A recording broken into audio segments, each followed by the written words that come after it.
Amém. Pode sentar, irmãos? Bom, o tema que nós vamos trabalhar aqui, o primeiro tema vai ser sobre intercessão.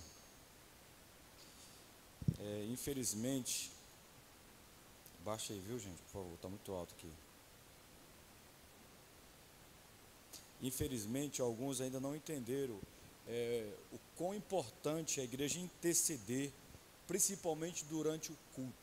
Principalmente, se nós temos que interceder em outros momentos, nós deveríamos interceder mais ainda durante o culto. E eu quero explicar isso aqui para vocês o porquê. Vamos abrir nossa Bíblia, irmãos, em Êxodo, capítulo 17, a partir do versículo 10. Eu quero expor para vocês um pouco mais sobre esse assunto, sobre o poder da intercessão na vida da igreja. Nesse caso, o poder da intercessão durante o culto, isso é primordial. A minha escola, de onde eu vim, sempre tinha isso, sempre. Durante o culto era muito comum encontrarmos o grupo de obreiros orando, durante a pregação era muito comum ter alguém orando. Eu era o intercessor, durante muitos anos eu fui intercessor, enquanto o meu pastor estava pregando, eu estava lá, com a minha mão estendida, falava, usa Deus, opera através da vida dele, Deus. E a igreja começou a sofrer um avivamento grandioso através disso. E a igreja foi aprendendo, e isso virou uma cultura na vida da igreja. Infelizmente, a nossa igreja, nesse ponto, é quase zero a intercessão. É quase zero. Nós não encontramos obreiros clamando, orando, nem durante o culto, nem mesmo quando a gente ordena, né? Gente, vamos orar. E aí eu estou cá esperando essa oração, e cadê a oração? Não tem oração. E isso é muito ruim. Quem está longe, por favor, se aproxime. Vamos ler aqui Êxodo 17, a partir do versículo 10. Amém? Josué foi então lutar contra os amalequitas, conforme Moisés tinha ordenado. Moisés, Arão e Hur, porém, subiram ao alto da colina. Enquanto Moisés mantinha as mãos erguidas, os israelitas venciam. Quando, porém, as abaixava, os amalequitas venciam. Quando as mãos de Moisés já estavam cansadas, eles quem? Arão e Hur, eles pegaram uma pedra e a colocaram debaixo dele para que nela se assentasse. Arão e Hur mantiveram erguidas as mãos de Moisés, um de cada lado, de modo que as mãos permaneceram firmes até o pôr do sol. E Josué derrotou o exército amalequita ao fio da espada. Na opinião de vocês, qual é o dia e o momento, a hora em que os demônios mais trabalham? Nos dias de culto. Culto, irmãos, nós presbiterianos, nós entendemos isso de forma muito bíblica. Culto não é um evento qualquer. Culto é algo solene. Culto é algo sagrado. Então, não tem essa conversa de que em culto pode qualquer coisa, porque não pode. E eu já ensinei para vocês aqui o que é culto e o que não é culto, quais são os elementos de culto, qual é a visão teológica de culto, então vocês sabem disso. Então, culto é uma coisa muito importante para Deus, porque é o povo dele reunido no mesmo lugar, adorando ao seu nome. Então, Deus se importa com esse momento para Deus é sagrado, portanto, o momento que Satanás, os nossos inimigos, mais trabalham, mais operam, é no momento de culto. Para quê? Para atrapalhar essa adoração. Porque qual é o propósito do culto? A adoração exclusiva a Deus e um ato de comunhão do povo de Deus. Então Satanás, os nossos inimigos, os demônios, eles não querem que esses propósitos se materialize no culto. Qual? A adoração e comunhão. Eles vão fazer de tudo para impedir que isso ocorra. A adoração e comunhão. E quando isso é feito de forma bíblica, adoração e comunhão, vem outras coisas no pacote como brinde. O quê? Cura, libertação, salvação, milagres, sinais. Então, para que esses brindes aconteçam, o principal tem que acontecer. Qual é? Adoração e comunhão. Então, os demônios estão o tempo todo trabalhando. Foi ensinado para nós aí, não sei se, para mim tentaram ensinar isso, de que Satanás não entra na igreja. Gente, o que impede Satanás de entrar em um culto? O quê? Porque não é essas paredes que são sagradas. Deus não santifica objetos, Deus santifica pessoas. Pessoas é que são santas, não são objetos. No Antigo Testamento até que tinha isso. Mas no Novo Testamento, tudo que era do Antigo Testamento se concretiza na pessoa de Cristo. Todos os objetos sagrados também representava Jesus. Representa Jesus. Então, Deus ele não santifica mais objetos, Deus santifica pessoas. Então, é no momento de culto que existe uma grande batalha e uma grande guerra. Eu fico vendo algumas pessoas que vêm para a igreja de uma forma assim muito leve, muito bacana, assim, sabe? Se comportam no culto como se estivesse na sala dela, como se estivesse na sala dele. E outra, não entendeu o que é guerra, não entendeu o que é batalha. Eu quase fico morrendo aqui pedindo para vocês, gente, vamos interceder. Tu não sabe o que é intercessão, não? Você não sabe qual é o poder da intercessão, não? O que uma intercessão é capaz de fazer? Hoje mesmo aqui, a gente estava tendo ensaio, o ensaio começou 10 horas, foi terminar quase 3 da tarde. O ensaio do louvor de hoje. Aí, eu liguei para alguém, e aí fiquei muito triste. Aí, de repente, entrei aqui, nós começamos a orar. E oramos. Gente, foi um renovo. Então, aquela seta maligna que eu recebi, na hora da intercessão, foi embora. Porque isso existe, meus irmãos. Olha o texto aqui. Quem é o pregador aqui, nessa passagem que nós acabamos de ler? Nós temos aqui 4 personagens. Nós temos Josué, nós temos Moisés, nós temos Arão, nós temos e nós temos quem? O inimigo. Os amalequitas. Então, Josué, ele foi lutar, ele foi para o campo de batalha. Josué, ele foi para a luta, estava lá, no meio da guerra. Moisés, Arão e Aru foi para onde? Subiu o monte. Para fazer o quê? Para fazer o quê, meu Deus do céu? Por que Moisés não pegou numa espada? Por que Arão também não pegou numa espada? Por que não pegou numa espada? Por quê? Porque não havia necessidade. Porque orar também é lutar.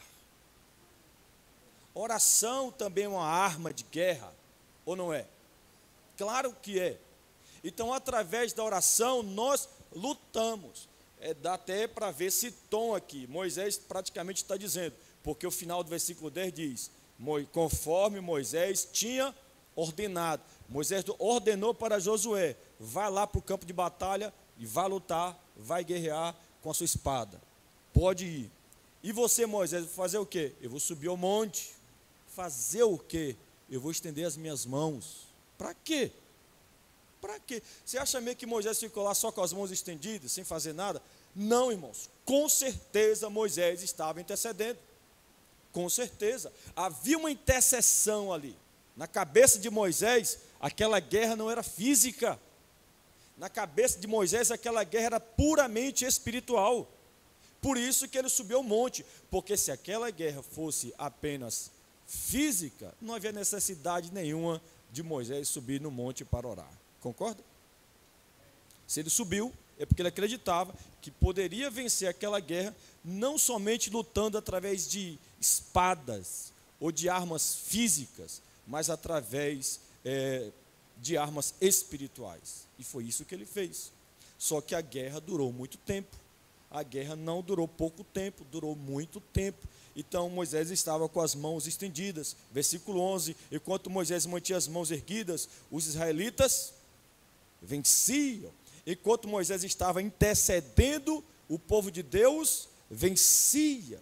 Porém, quando abaixava as mãos, os amalequitas é que vencia. O inimigo é que vencia.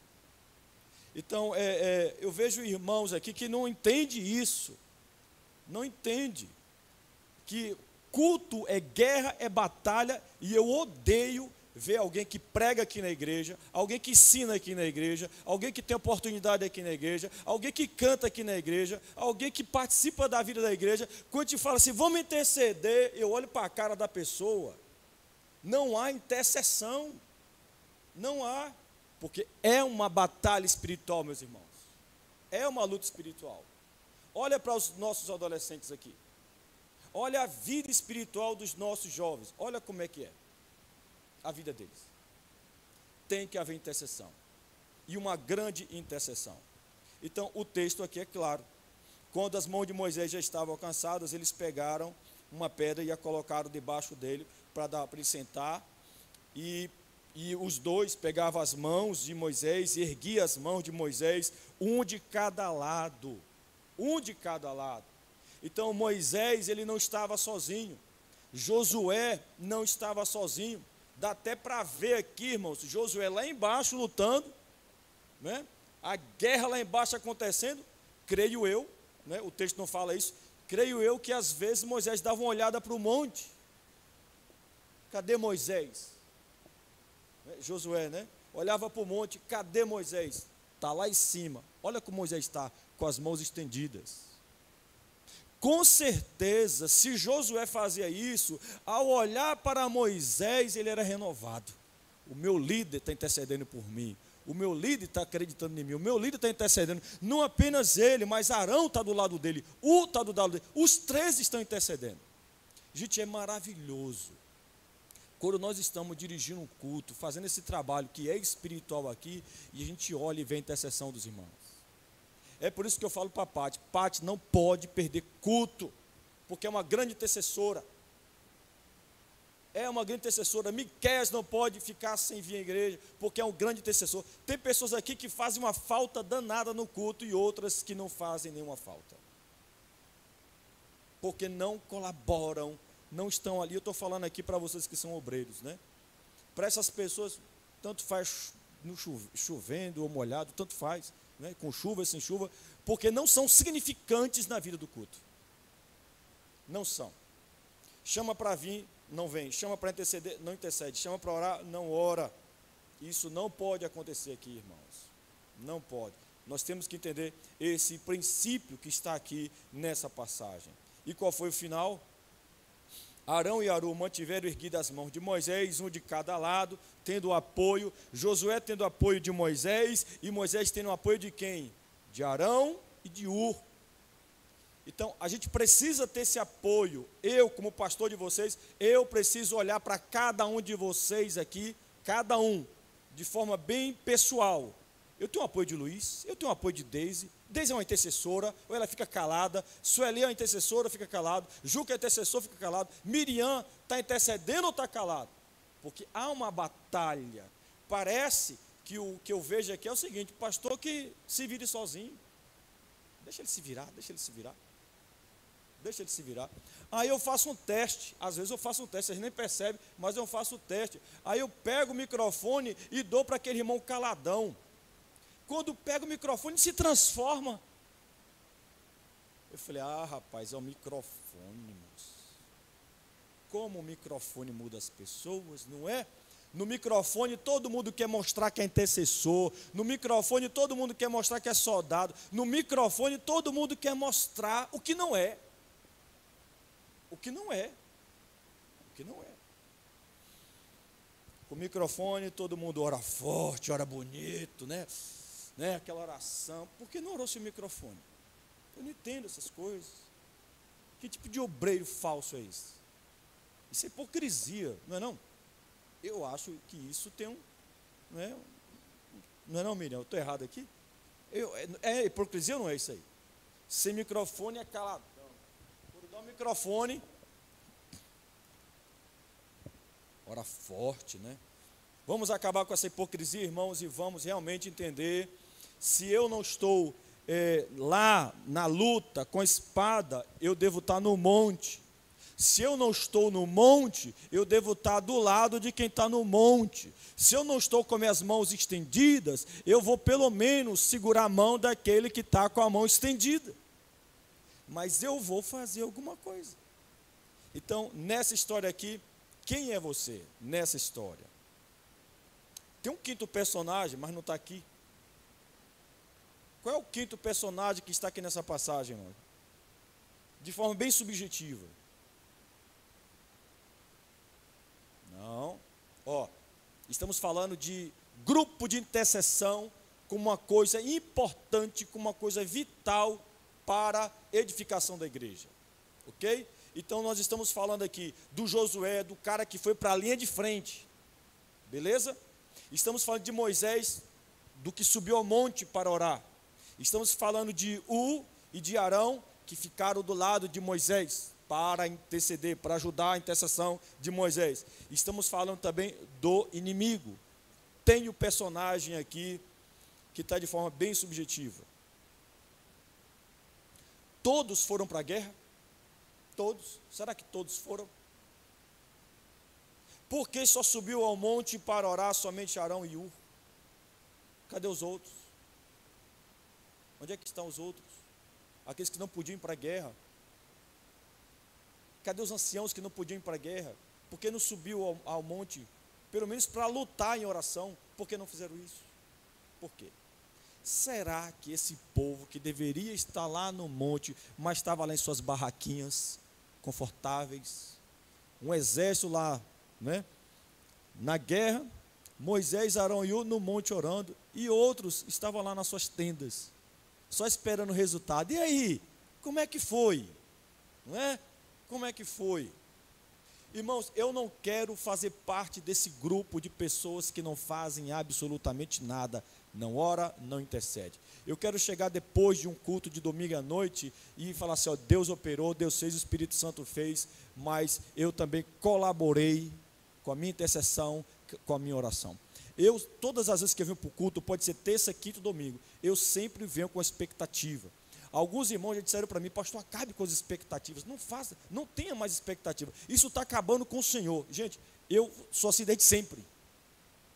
Isso eu não comecei depois que eu me tornei pastor. Eu vou para a igreja com expectativa. Com expectativa. Eu vou para a igreja assim, ó, o que Deus vai fazer hoje? Qual vai ser o xaramanai de Deus hoje? O que Deus vai aprontar lá hoje? E se para ele fazer, se ele precisar de alguém que vai estar ali intercedendo, orando, ou crendo, ou tendo fé, ele vai encontrar um, serei eu. Serei eu. Porque, irmãos, por mais que nós acreditamos na soberania de Deus, o que dá para perceber aqui é que Deus, ele trabalha, Deus, ele opera através da instrumentalidade humana. Ele faz isso. Bora fazer o seguinte, eu vou passar uma temporada vindo para a igreja do mesmo jeito que você vem, mas do mesmo jeitinho. Eu vou ficar quieto, calado, em silêncio. Se mandar levantar, eu fico sentado. Se mandar orar, eu não oro. Se mandar clamar, eu não clamo. Se for para cantar, eu também não canto. E eu quero ver no que isso vai dar. Bom, o final aqui é: e Josué derrotou o exército amalequita ao fio da espada. Por quê? Por quê? Será que o versículo 10 até o versículo 12... se nós cremos na soberania de Deus, não precisava estar isso aqui. Não precisava estar registrado essa história aqui. Se é Deus aqui da vitória, como aquela irmã que eu falei, né? Não precisa nada disso, pastor. Isso é em vão que o senhor está fazendo. Todo culto, termina o culto, tem que cantar e tem que orar. Para que isso? Para quê? Porque eu tenho fé, já que tu não tem, então faz do seu jeito, que eu vou fazer do meu. Eu creio. Em 2001, eu aprendi numa escola bíblica dominical, falando sobre avivamento, que a pregação daquela época e de hoje também está desarmonizada. E nessa lição, estava ensinando que pregação desarmonizada é quando você prega uma coisa e você não acredita que Deus pode fazer aquilo que você pregou. Então, se eu estou pregando sobre renovação, irmãos, essa renovação é para amanhã, é para agora. É para amanhã, é para agora. Eu vou crer que é para agora. Por mais que Deus não faça agora, mas eu vou crer que Ele pode fazer agora. Então, se eu terminei de pregar sobre renovação, eu vou orar, eu vou dar tudo de mim, eu vou interceder, eu vou chamar os meus obreiros para estar perto de mim, para a gente interceder fortemente, para que naquele momento, naquela noite, Deus venha renovar pessoas. Eu não vou ser esse tipo de pregador que termina de pregar, benção apostólica, tchau, para vocês. Eu não vou fazer isso. Não acho ruim quem faça, mas eu não vou fazer isso. Eu não vou fazer isso. Se eu prego, eu creio. Eu creio.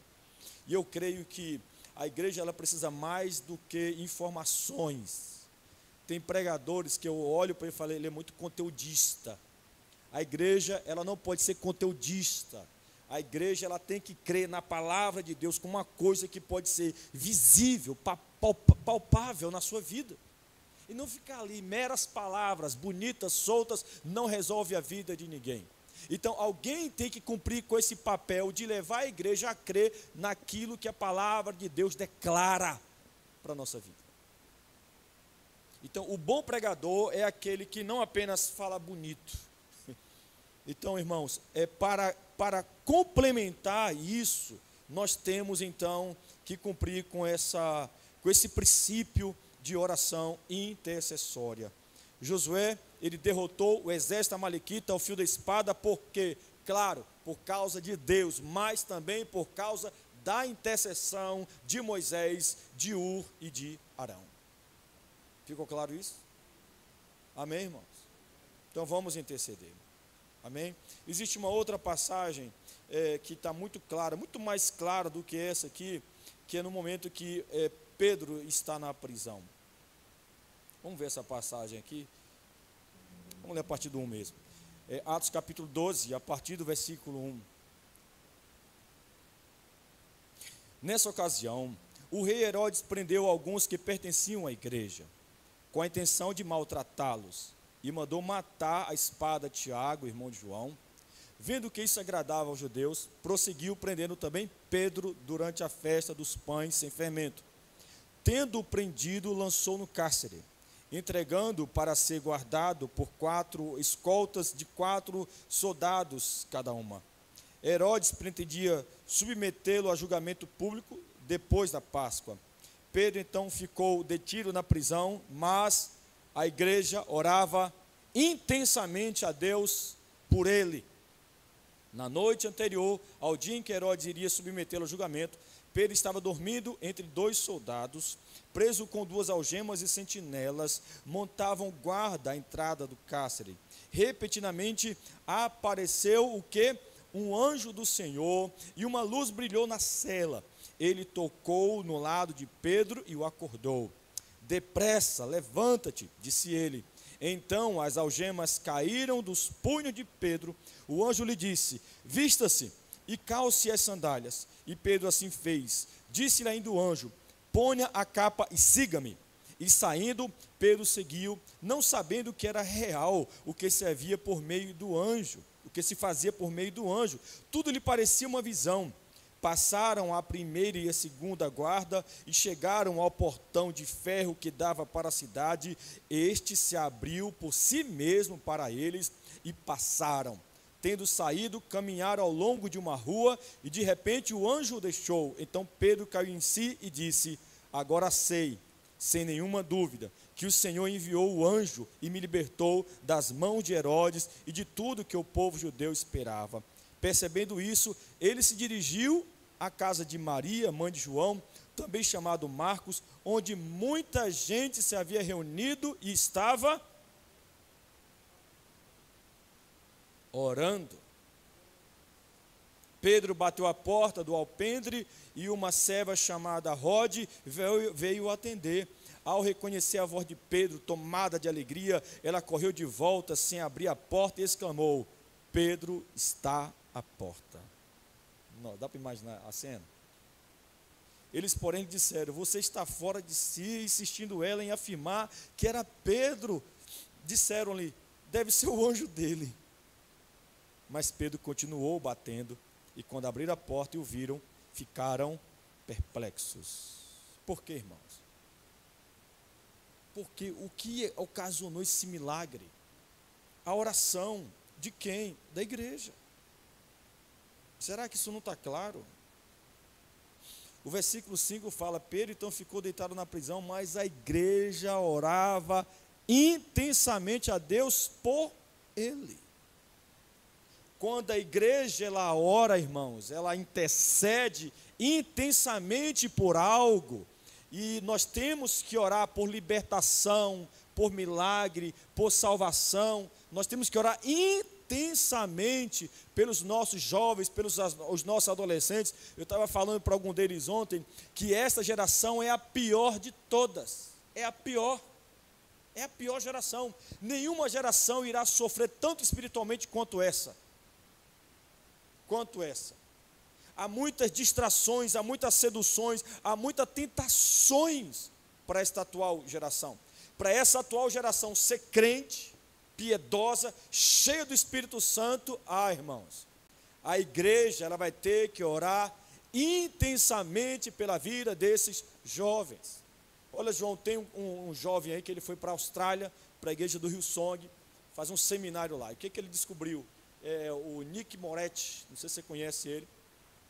E o Nick Moretti estava dizendo que a igreja de hoje ela não vai conseguir mais atrair jovens. Hillsong está perdendo jovens, a igreja da Coreia do Sul está perdendo jovens, a geração que está agora é uma geração velha, jovem de hoje não tem mais nas igrejas, as igrejas tradicionais estão perdendo todos os seus jovens, as igrejas tradicionais não tem mais jovem. Daqui 25 anos, se não houver um avivamento, a igreja ela para. Daqui 25 anos a igreja para. E ele estava falando sobre essa linguagem, essa metodologia de atrair jovem, que a igreja não deve descartar.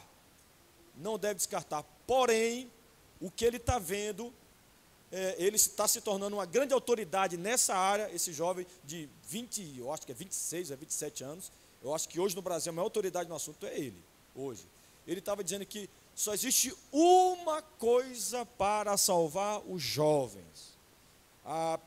Além das metodologias que a igreja vai ter que mudar, uma coisa não vai poder fazer falta. O quê? Renovação espiritual. Poder do Espírito Santo.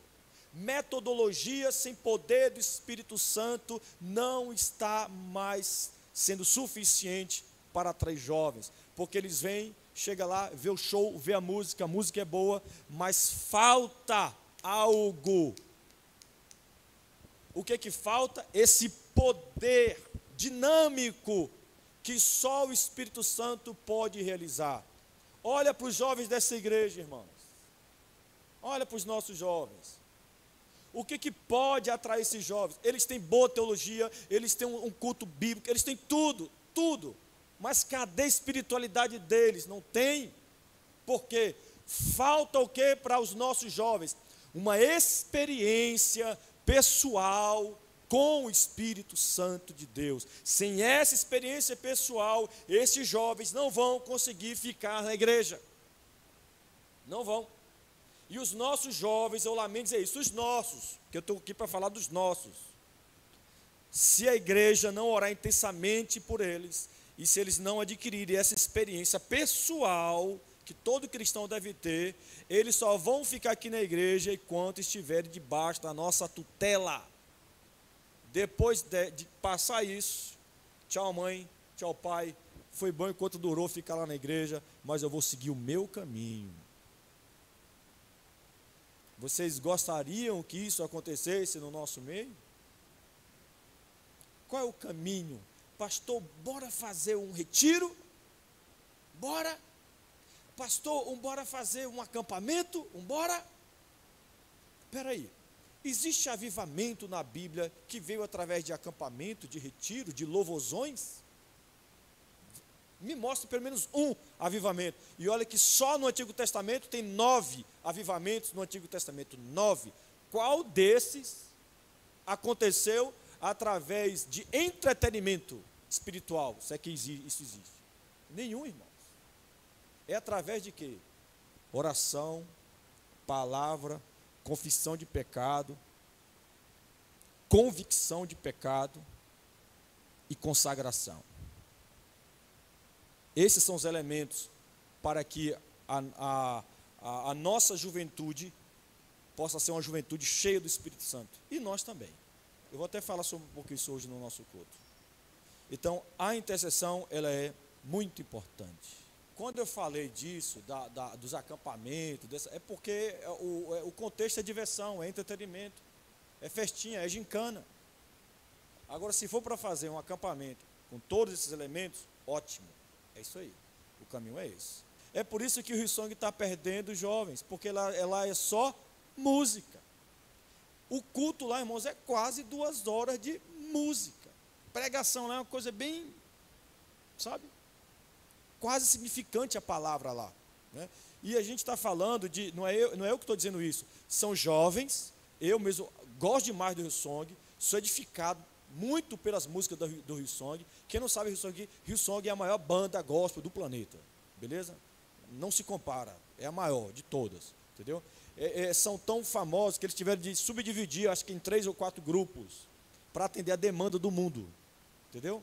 Então é uma coisa assim, fora do comum. Mas eles perderam o que é essencial, né? Estão se afastando daquilo que realmente aviva a vida de uma pessoa, né? E eu creio que está faltando lá também grupo de intercessão. É o que resolve. Sem esses 2 elementos, pode esquecer. Não existe espiritualidade fora desses 2 elementos, a oração e a palavra de Deus, oração e palavra de Deus, oração e palavra de Deus. Então, assim, o que eu quero? Eu quero criar aqui na igreja um grupo de intercessão. Como eu disse, eu já fiz parte de um grupo de intercessão, onde minha única função na igreja era só interceder, e eu achava aquilo maravilhoso e poderoso. Então, o que é um grupo de intercessão? Eu quero chamá-lo de GI.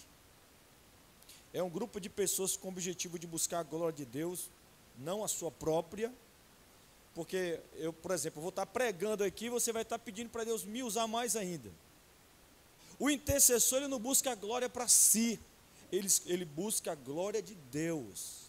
E se a glória de Deus pode ser revelada através daquele que vai estar pregando, que assim seja, usa Deus. O apóstolo Pedro e os outros apóstolos, eles pediam intercessão para que ore por nós, para que possamos pregar com mais autoridade, com mais ousadia, não era isso? Esse não era o pedido de oração dos apóstolos, sim ou não, irmão? Então, por que nós não cultivamos isso? Porque se Deus trabalha através da oração e da palavra, irmãos, é a pregação.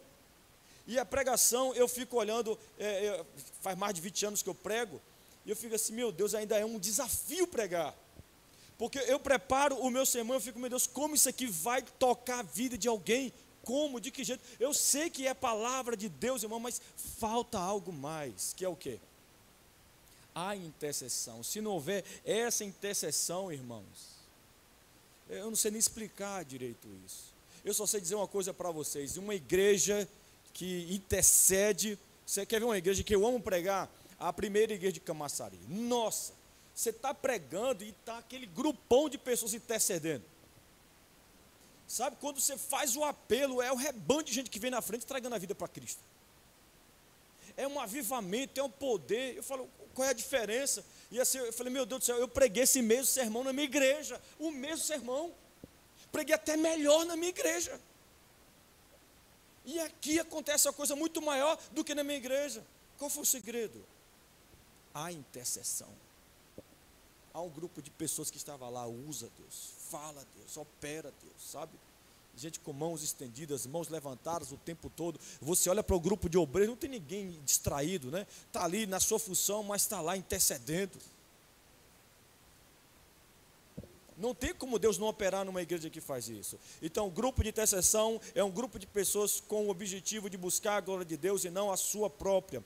Oram por outras pessoas e pelo bom andamento da obra de Deus. E isso não pode ser feito com timidez, com vergonha, irmãos. Isso tem que ser feito com autoridade, com ousadia. Se é para interceder, vamos interceder. Se é para orar, vamos orar. Se é para clamar, vamos clamar. Pastor mandou, vamos obedecer. O dirigente mandou, vamos obedecer. Agora eu percebo que alguns de vocês são desobedientes. Eu ensino para os meus filhos desde que eles são gente. Desde que eles são gente. Porque eu passei do 0 aos 3 anos na igreja, eu nem cultuava direito. Porque a fase da minha vida, aí, para vocês que não têm filho ainda, ok? A fase da minha vida, de 0 aos 3 anos dos meus filhos, era doutrinar os meus filhos. Então eu não conseguia prestar muita atenção na palavra, porque a fase da minha vida era doutrinar. Raniel do lado. Senta, meu filho, o dirigente mandou sentar. Ai, pai, senta, você tem que obedecer o dirigente. Senta, ele sentava. Fique de pé, meu filho, o dirigente mandou ficar de pé. E é pecado desobedecer o dirigente do culto. Ele tem esse princípio desde que ele é gente. Isso começou desde que do 0 ano. Assim, dias de vida. Já começamos a doutrinar os nossos filhos. Tanto que, depois do 3º ano, eles já sabiam. Quando mandava ficar de pé, Raniel com 3 anos, ficava de pé, ficava de pé. Isabela, a mesma coisa, sentado. Porque foi desde berço que a gente ensina esses princípios de obedecer o dirigente. Então, se o dirigente pediu, gente, vamos agora orar uns pelos outros, né? Procura um visitante, meu irmão. Vai até ele, com delicadeza, eu posso orar por você, ok? E ora pela vida dele. Então, quando eu pedir para vocês intercederem, o irmão Luiz vai guiar a intercessão da igreja, não ore por mim não, é para orar pela igreja. A ordem foi, ore pela igreja. Eu vejo que alguns de vocês, quando te pede para orar, desvia o tema da oração. Aí é para orar por Miqueias, vai orar por Adriana. Está errado, eu mandei você orar por Miqueias, não mandei você orar por Adriana. Eu mandei você orar pela igreja, não mandei você orar por mim, pela minha família, né? Obrigado por ter lembrado, mas a ordem foi, ore pela igreja, clame pela igreja. E quais são os problemas que as pessoas carregam, né? Que as pessoas vivem? Quais são os problemas? Me fala aí. Saúde, família, financeiro, relacionamentos, que esses sejam os temas no momento que você estiver orando. Deus, se tiver alguém aqui doente, cura, restaura. Deus visita a família, visita o marido, visita a esposa, toma conta, opera na vida, cura. E assim você faz.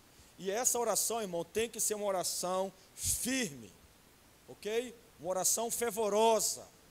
Não é essa oração de que parece que nem você está crendo na oração, ok? Se é uma oração intercessória, aquele que está guiando a oração intercessória tem que mostrar que tem fé e que ora com convicção e com firmeza. Quais são as características do bom intercessor? Primeiro, amar Jesus. A pessoa que não ama Jesus nunca vai ser um bom intercessor. Segundo, amar pessoas, amar almas. Na verdade, isso aqui é o segredo para tudo na nossa espiritualidade, né? É a base de uma boa piedade, é amar Jesus e amar pessoas. Se você amar Jesus e amar pessoas, você vai fazer tudo de bom na igreja. Sabe disso? É o segredo para você ser um bom presbítero, é o segredo para você ser um bom diácono, é o segredo para ser um bom pregador. Pastor, o que é que eu faço para ser um bom pregador? Ame a Jesus e ame as pessoas. Porque se você não amar Jesus e não amar pessoas, você não vai passar de um mero cristão ou de um mero palestrante. Então, o que a gente deve fazer para pregar bem para as pessoas, para a igreja? Ame elas, se importe com elas.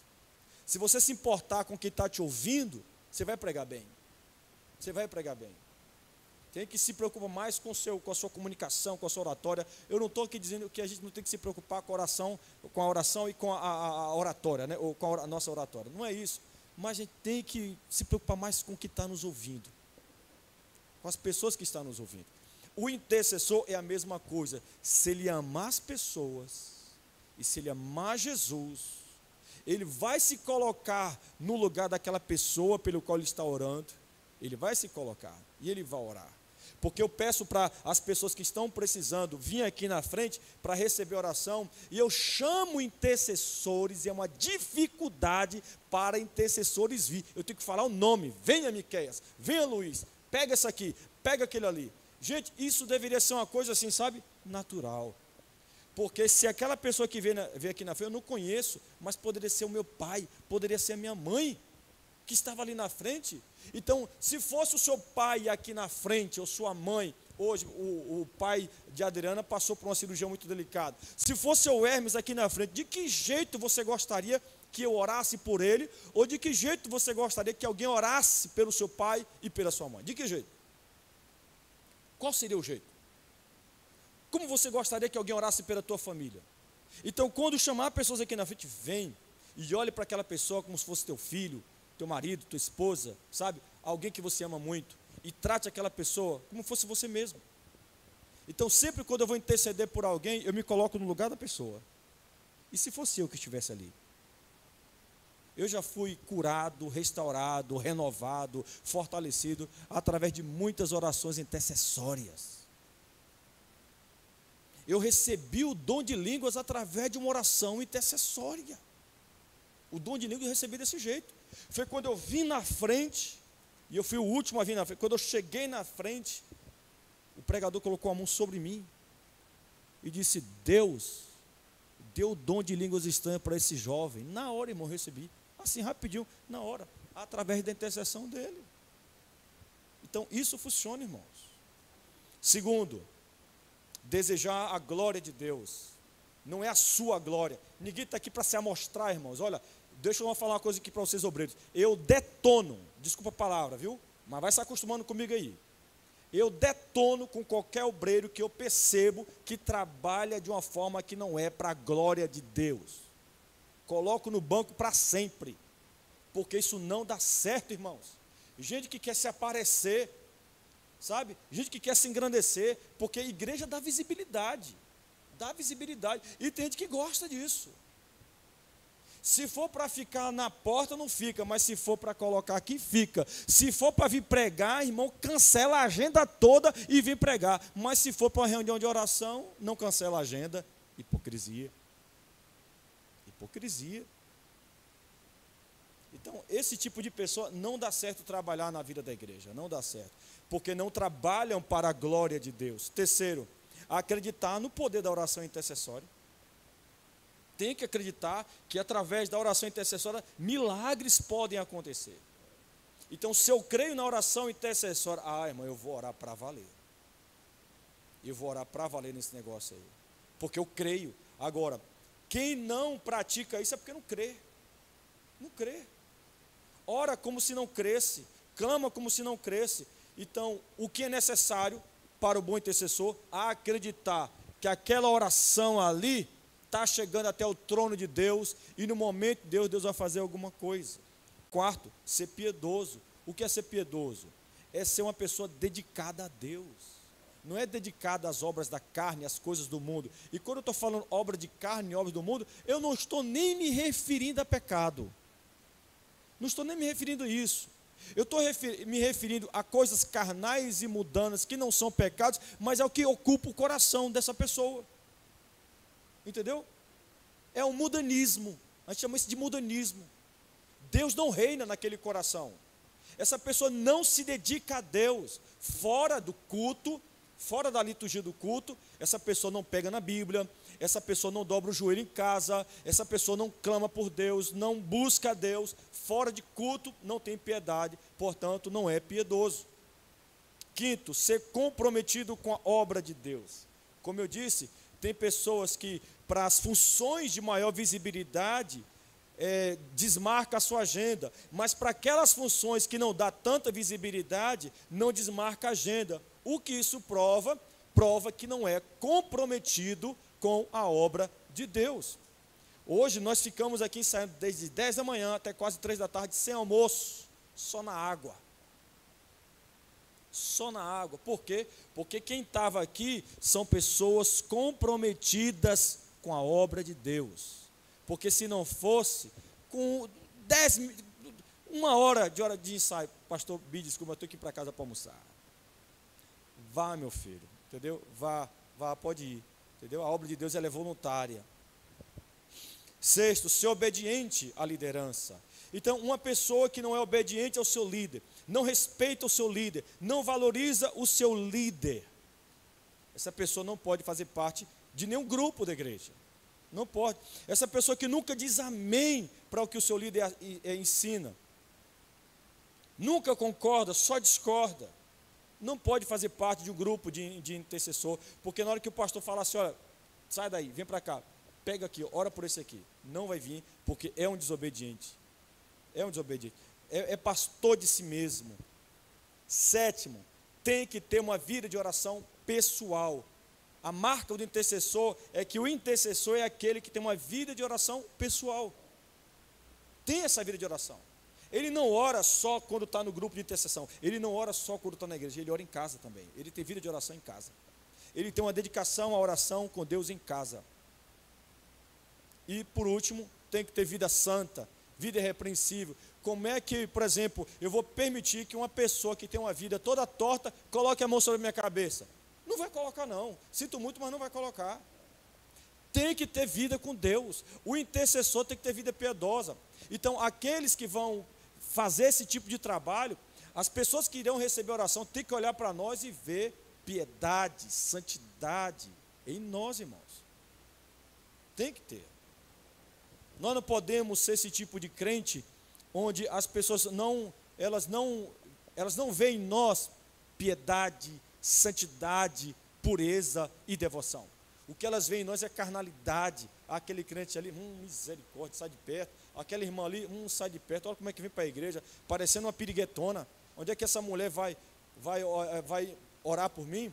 Quantas vezes, irmãos, eu senti vontade de chamar aquela irmã para orar, mas quando eu olhava para a roupa, até que me dava vontade, vou chamar só para passar vergonha. Uma vez não foi eu que chamei, não. Uma vez foi outra irmã que chamou.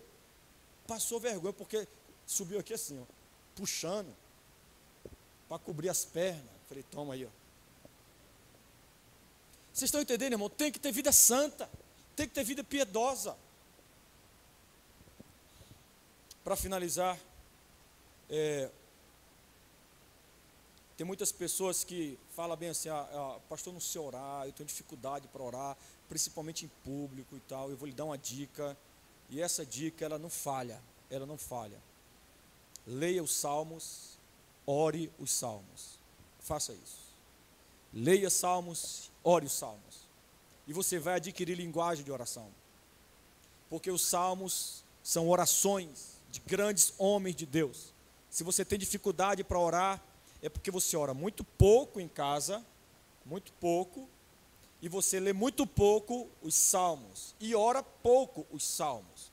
Então, faça essas três coisas. Ore bastante em casa, tenha vida de oração em casa, e o que ajuda muito é você ler os salmos. Ler, meditar nos salmos, para você adquirir essa linguagem de oração. Então, para finalizar aqui, quais são as dinâmicas que eu quero desenvolver com vocês durante o culto, porque nós estamos falando da intercessão aqui durante o culto. O que vocês devem fazer? Interceder antes e durante o culto. Venha mais cedo, dobra o joelho aqui na igreja, venha mais cedo e passe esse período antes do culto começar aos pés de Deus, clamando pelas pessoas. Uma época na minha igreja, a gente estava sofrendo um avivamento local, e a gente não sabia o porquê, o que estava acontecendo, que ninguém estava fazendo nada disso. Como é que esse avivamento estava acontecendo? Descobrimos a causa, era a zeladoria da igreja. A zeladora da igreja estava intercedendo em cada banco. E era a zeladora da igreja que estava fazendo isso. Então, interceda antes e durante o culto. O diácono, não permita que haja barulho antes do culto. Não permita que haja conversa durante o culto. Cuide disso, zele disso. Eu gostaria também de ter aqui, irmãos, uma espécie de caixa de oração, onde os irmãos podiam fazer seus pedidos de oração, e a gente pegar um desses pedidos aqui, não dá para fazer com todos, e ler um desses pedidos aqui na igreja, para que possamos então interceder, não apenas por esse que vai ser lido, mas por todos os pedidos que estão na caixa. Dirigir reunião semanal de oração. Nós temos que ter um culto específico para orar, irmãos, e tem que ser um momento dinâmico isso, que poderia ser a terça-feira. Junto ao dirigente ou pregador, vocês devem interceder pelas pessoas. Terminamos de pregar, hoje não vamos falar sobre avivamento, hoje não vamos falar sobre renovação. Então, após a pregação, vamos clamar a Deus por isso. Se você conhece alguém que está muito apático, está muito desanimado, você sai do teu lugar. O Luiz faz muito isso. Sai do teu lugar, vai até aquela pessoa que está desanimada, abraça essa pessoa e ora junto. Interceda junto.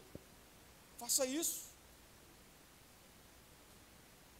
A oração em pé durante esse momento é muito bom. e eu fazia isso aqui na minha época, talvez vocês terão dificuldade de fazer isso. Eu não tive. De ficar em pé durante o culto inteiro. E orar, orar, orar, orar, orar e orar, e orar, e orar, e orar. Eu descobri que fazendo isso, eu não sei explicar nem teologicamente assim, a não ser esses textos que nós trabalhamos aqui, o Espírito Santo operava mais. Quando havia jovens comprometidos com essa disciplina, com esse princípio de interceder. Espalhávamos jovens pelas conferências, pelos encontros e pela igreja também, e cada jovem lá intercedia.